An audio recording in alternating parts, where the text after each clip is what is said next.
Жас сарбаз, жасөспірімдер әскери патриоттық қозғалысы.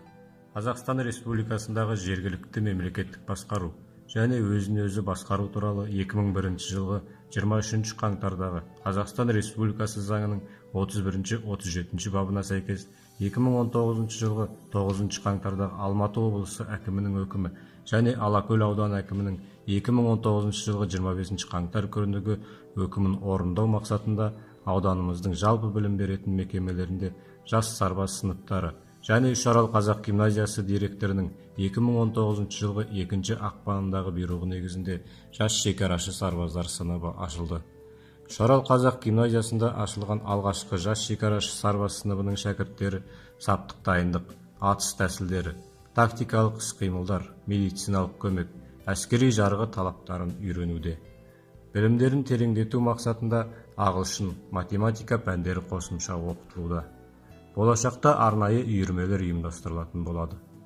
Қазақстан Республикасы ұлттық қауіпсіздік және шекара қызметіне қарасты 24-84 әскери бөлімінің әскери қызметшілері мен Қазақстан Республикасының шекара қызметі және оның тарихы туралы жас шекарашы сарбаз сыныбы дәріс алуда.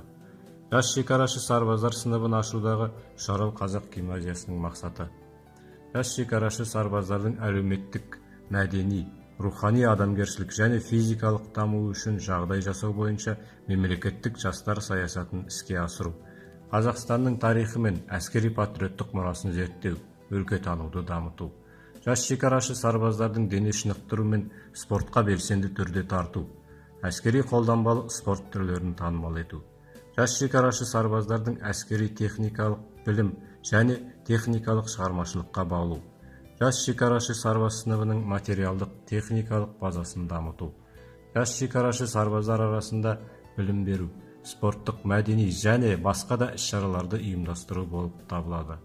Осы мақсаттарды орындай отырып, жас шекарашы сарбаздарын төзімділікке, отансүйгіштікке тәрбиелеп, келешекте жақсы әскери маман болуын қалыптастырып дамыту біздің мақсатымыз.